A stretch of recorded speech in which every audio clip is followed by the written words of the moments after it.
वे लोग जिन्होंने वचन के अनुसार जीवन बिताया। इस पाठ की शुरुआत करने के पहले आइए हम माता मरियम की मध्यस्थता लें और प्रार्थना करें। प्रणाम मरिया, कृपापूर्ण, प्रभु तेरे साथ है। धन्य तू स्त्रियों में और धन्य तेरे गर्भ का फल यीशु। हे संत मरिया, परमेश्वर की माँ, प्रार्थना कर हम पापियों के लिए अब और हमारे मरने के समय। आमीन। जय यीशु। संत लूकस के अनुसार सुसमाचार अध्याय 8 वाक्यांश 19 से लेकर 21 तक हम यह पढ़ते हैं कि माता मरियम प्रभु यीशु से मिलने आती है। जब माता मरियम भीड़ के कारण यीशु के पास नहीं जा पाती, तब एक सज्जन माता मरियम का संदेशा प्रभु यीशु के पास ले जाता है और कहता है कि आपकी माता और आपके भाई आपसे मिलने आए हैं। तब प्रभु यीशु ने क्या कहा? हाँ, मुझे पता है कि आपको पता है। प्रभु यीशु ने कहा, मेरी माता और मेरे भाई वे ही हैं जो वचन सुनते हैं और उसका पालन करते हैं। प्यारे बच्चों, इस कथनी से प्रभु यीशु हमें यह बताना चाहते थे कि माता मरियम हमारे लिए एक आदर्श है, जिन्होंने प्रभु के वचन को सुना है और उस वचन के अनुसार जीवन बिताया। माता मरियम ने हम एक ऐसे आदर्श को पाते हैं जिन्होंने वचन को सुना और उसका पालन किया। वह जब स्वर्गदूत ने उन्हें संदेशा दिया प्रभु यीशु के जन्म का, तब जब माता मरियम ने जो हाँ कहा, जिसे हम अंग्रेजी में फियात कहते हैं, उस फियात से वे जीवन भर परमेश्वर की आज्ञा के अनुसार, उनके वचन के अनुसार जीते रहे। प्रभु यीशु के जन्म से लेकर प्रभु यीशु के क्रूस के नीचे मृत्यु तक माता मरियम हमेशा उनके साथ थी और प्रभु के इच्छा के अनुसार उन्होंने अपनी इच्छा को समर्पित किया। प्रभु यीशु की मृत्यु के बाद भी वे शिष्यों के साथ रहकर उनका ढाढ़स बढ़ाकर उन्हें पवित्र आत्मा स्वीकार करने के लिए उनके साथ प्रार्थना में तैयारी में लगी थी। बच्चों, माता मरियम से हमें यह सीख मिलती है कि यदि हम परमेश्वर की इच्छा के साथ जीवन बिताएंगे, उनके वचनों के अनुसार अपने जीवन को बदल देंगे, तो प्रभु यीशु भी हमारे जीवन को महिमान्वित करेगा। इसीलिए यह कहा गया है कि माता मरियम ने प्रभु की आज्ञा को मानकर परमेश्वर को पृथ्वी पर महिमान्वित किया और परमेश्वर ने माता मरियम को उनकी आज्ञाकारिता के कारण स्वर्ग में महिमान्वित किया।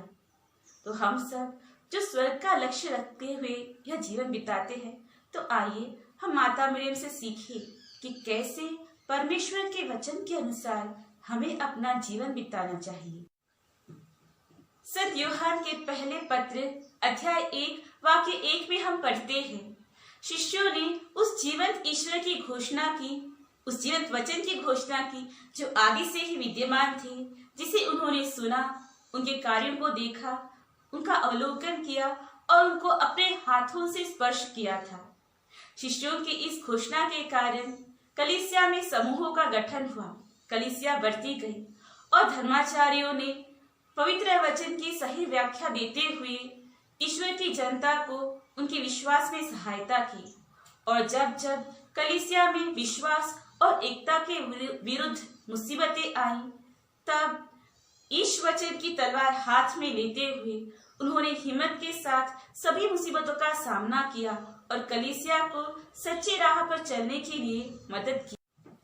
और इस वचन के प्रति अनेक लोगों ने अपनी जान की कुर्बानी दी और वे स्वर्ग में चल गए। स्वर्ग में समूहों का एक बहुत बड़ा झुंड है और उनमें से कुछ ऐसे लोग हैं जिन्होंने वचन के अनुसार जीवन बिताकर इस वचन के कारण अपने जान की कुर्बानी दी है। हम में से प्रत्येक ख्रिस्तीय विश्वासी संत बनने के लिए बुलाया गया है। हमें कलीसिया में हर एक विश्वासी को संत कहकर पुकारा जाता है। हम देखते हैं संत पौलुस अपनी कलीसिया को हमेशा संत कहकर संबोधित किया करते थे। कुरिन्थियों के नाम पत्र में, फिलिपियों के नाम पत्र में जब भी वे कलीसिया से बातें करते, तब उन्हें संत कहकर पुकारते थे। संत लोग वे ही लोग हैं जो ईश्वर के वचन के अनुसार जीवन बिताते हैं और इस वचन को अपने जीवन में लागू करते हैं। और वे लोग जो वचन के अनुसार जीवन बिताते हैं उन्हें कलीसिया औपचारिक रूप से संत कहती है। संत मत्ती के अनुसार सुसमाचार अध्याय 19 वाक्य 21 में हम पढ़ते हैं, यदि तुम पूर्ण होना चाहते हो तो अपनी सारी संपत्ति बेचकर गरीबों को दे दो, तब तुम्हारे लिए स्वर्ग में पूंजी रखी रहेगी और तब आकर मेरा अनुसरण करो। इस वचन ने अनेकों को प्रेरित किया है। संत अंतरी को यही वचन दुनिया की धन संपत्ति को त्याग कर एकांत में जाकर परमेश्वर की सेवा और परमेश्वर की आराधना करने के लिए प्रेरणा। इसी पवित्र वचन ने संत बेनेडिक्ट और संत फ्रांसिस असीसी को दुनिया की धन दौलत को त्याग कर परमेश्वर की सेवा में और तपस्या में लीन करने की प्रेरणा दी। मनुष्य को इससे क्या लाभ यदि वह सारा संसार प्राप्त करे किंतु अपने जीवन को ही गवा दे। संत मत्ती अध्याय 16 वाक्य 26 इस वचन ने ही संत फ्रांसिस जेवियर को अपने कुलीन परिवार, धन संपत्ति और प्रतिष्ठा को त्याग कर मिशनरी बनकर भारत में आकर सेवा करने की प्रेरणा दी और उन्हें भारत के दूसरे प्रेरित के रूप में जाना जाता है। अंतरात्मा की प्रेरणा खोलकर पढ़ो।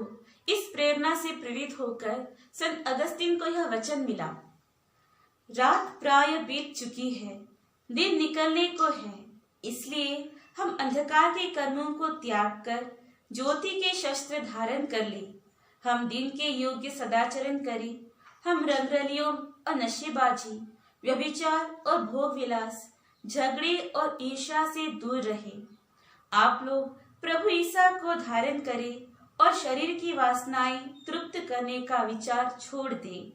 रोमियो के नाम संत पौलुस का पत्र अध्याय 13 वाक्य 12 से 14 तक। जिस दिन संत अगस्तीन ने इस वचन को प्राप्त किया उस दिन से उन्होंने अपने पाप मार्गों को छोड़कर वे ईश्वर के वचनों के अनुसार जीवन बिताने में लग गए। वे उन धर्माचार्यों में से एक है जिन्होंने कलीसिया को औपचारिक रूप से आधिकारिक रूप से शिक्षा दी है। संतों की श्रेणी में कई ऐसे लोग हैं जिन्होंने वचन के अनुसार जीवन बिताया है। उनमें से कुछ के नाम इस प्रकार हैं, संत फ्रांसिस, संत Clare, saint Teresa of Avila, saint little flower जिन्हें हम टेरेस ऑफ लिसिए कहते हैं, फिर संत डोमिनिक है और इनमें से अनेक। और इसी तरह हमारे भारत की भूमि में भी अनेक संतगण हैं जिन्होंने वचन के अनुसार जीवन बिताया है। इनमें से कुछ है संत अल्फोंसा, संत कुरियाकोस इलियास चावड़ा, संत यूफ्रेसिया, संत मदर तेरेसा, मरियम याजक, पुरोहित, समर्पित लोग, लोकधर्मी, दीन दुखियों के प्रति करुणा के कार्य करने वाले जैसे अनेक लोग ईश्वर के वचन के जीवन साक्षी बनकर आज भी कलीसिया में विद्यमान हैं। तो आइए प्यारे बच्चों, हम भी अपने जीवन को प्रभु के चरणों में समर्पित करें और इन संतों की तरह जिन्होंने अपने जीवन और अपने कार्यों द्वारा प्रभु ईसा मसीह के सुसमाचार को और उनके जीवन को ही साक्ष्य दिया, उसी तरह हम भी हमारे अच्छे स्वभाव, हमारे प्रेम और सेवा कार्य तथा त्याग से प्रभु ईसा के साक्षी बने और इस दुनिया को स्वर्ग बनाने में हम भी अपना सहभाग लें।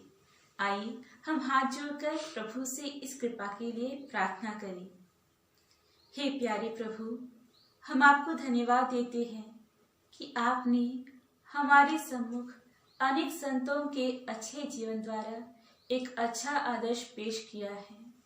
हमें यह कृपा दीजिए कि हम भी इनके पद चिन्हों पर चलकर आपको अधिक प्यार करते हुए, दूसरों की सेवा करते हुए हमारे अच्छे जीवन द्वारा आपके साक्षी बन जाए और हमारा जीवन ही एक सुसमाचार बन जाए।